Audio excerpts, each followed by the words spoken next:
কোন ৱাৰ্ড গাঁৱৰ নাম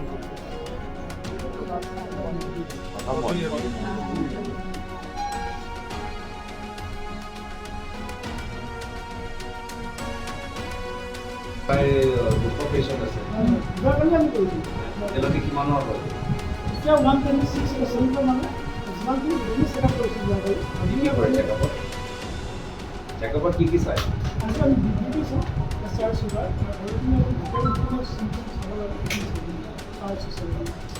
বিপি আৰু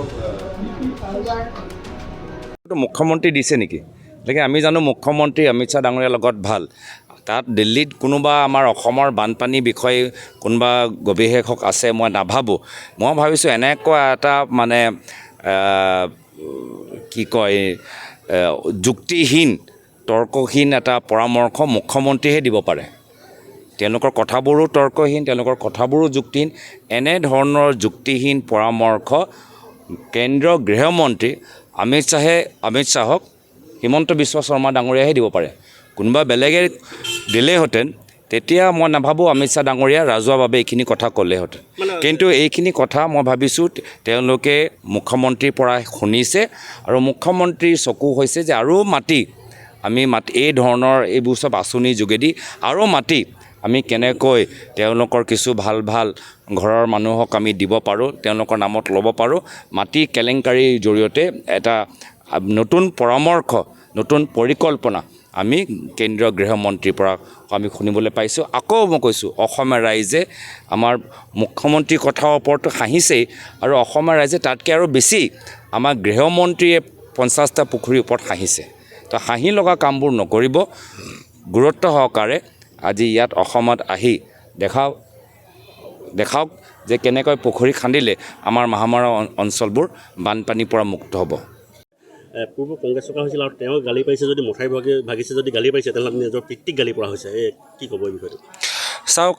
আজি সমগ্ৰ ভাৰতবৰ্ষত আপোনালোকে দেখি পাইছে যে বিজেপি চৰকাৰ আজি কনষ্ট্ৰাকশ্যনৰ ক্ষেত্ৰত কিমান গাফিলতি হৈছে ক'ৰবাত এয়াৰপৰ্টত পানী পৰিছে বিহাৰৰ তেওঁলোকৰ পুল ভাঙিছে ইয়াত আমি অসমত দেখিছোঁ গুৱাহাটী আৰু ডিব্ৰুগড়ৰ কি অৱস্থা তো তেওঁলোকৰ যে নিজৰ যে ইমান গাফিলতি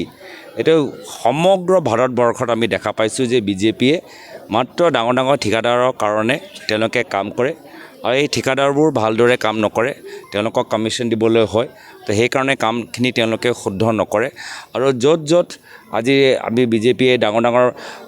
নিৰ্মাণৰ কাম লৈছে হাতত তাত প্ৰত্যেক ঠাইত কিবা সমস্যা আজি অযোধ্যা মন্দিৰত আজি পানী তাত লিক হৈ আছে আজি পাৰ্লামেণ্টৰ তলত আজি তাতো পানী জমা হৈছে ইয়াতো আমি দেখিছোঁ স্মাৰ্ট চিটি আজি গুৱাহাটী স্মাৰ্ট চিটি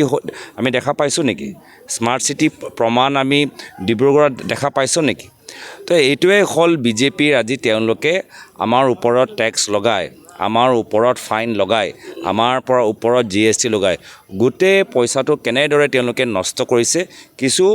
ব্যৱসায়ীসকলক কিছু ডাঙৰ ঠিকাদাৰক তেওঁলোকে সহায় কৰি তেওঁলোকৰ দলৰ তেওঁলোকৰ যে নিৰ্বাচনৰ সময়ত যে পইচা লাগে সেই পইচা যোগান এটা আঁচনি হৈ গৈছে তো প্ৰথমতে এইটো কথা আমি বুজিব লাগিব আৰু বুজাবও লাগিব ৰাইজক যে আমি যে টেক্স দি আছোঁ আমি GST দি আছোঁ আমি যে ফাইন দি আছোঁ এই ফাইনৰ টেক্স দিয়াৰ পিছত না আমি ভাল ৰাস্তা দেখা পাইছোঁ ন ক'ৰবাত আমি স্মাৰ্ট চিটি দেখা পাইছোঁ নত ক'ৰবাত আমাৰ মাথাউৰিবোৰ আমাৰ মেৰামতি হোৱা দেখা পাইছোঁ না ক'ৰবাত আমি এয়াৰপৰ্ট দেখা পাইছোঁ প্ৰত্যেক ঠাইতে আজি আমাৰ পইচা ব্যৰ্থ হৈ থকাহে দেখা পাইছোঁ আৰু মুখ্যমন্ত্ৰী আৰামত তেওঁলোকে আছে দ্বিতীয় কথাটো হ'ল যে যিখিনি কথা আপুনি ক'লে এইটো সকলোৱে অসমীয়া ৰাইজে তেওঁলোকৰ ওপৰত হাঁহিছে অসমৰ ৰাইজে তেওঁলোকৰ ওপৰত হাঁহিছে আৰু এই ধৰণৰ কথা শুনিলে কেতিয়াবা মোৰো হাঁহি ওলায় যে পূৰ্বৰ চৰকাৰৰ নিৰ্মাণৰ কামৰ কি মেৰামতি কি বৰ্তমান চৰকাৰৰ নহয় নেকি বৰ্তমান চৰকাৰৰ মেৰামতি নহয় নেকি আমি ঘৰখন বনালোঁ উত্তৰাধিকাৰ হিচাপে তেওঁলোকৰ এতিয়া কাম হৈছে মেৰামতি বাছ গোটেইখিনি কামটো আমি কৰিলোৱে এতিয়া খালি মেৰামতিহে কৰিব লাগে মেৰামতিটো কৰিব নোৱাৰিলে ঘৰখন আমি বনাই দিছোঁ এতিয়া তেওঁলোকে ধৰি ৰাখিব পৰা নাই তো সেয়া হৈছে যেতিয়া ঘৰৰ ভিতৰত মানে যেতিয়া এজন ঘৰৰ পিতৃয়ে যথেষ্ট একদম ভাল এটা সুস্থ এটা পৰিৱেশ থৈ গুচি যায় আৰু পিছত যে ল'ৰা ছোৱালীবোৰ যে একদম মানে ঘৰখনৰ একদম পৰিৱেশটো বেয়া কৰি দিয়ে তেনেকুৱা এটা অসম আমি দেখিছোঁ প্ৰায়তঃ তৰুণ গগৈদেৱে আমাক এটা সুস্থ অসম এটা সবল অসম এটা শান্তিপ্ৰিয় অসম আমাক দি থৈ গুচি গ'ল আৰু তেওঁলোকৰ উত্তৰাধিকাৰ হিচাপে বিজেপি চৰকাৰ অহাৰ পিছত এতিয়া তেওঁলোকৰ অসমত এতিয়া আইন শৃংখলা আপোনালোকে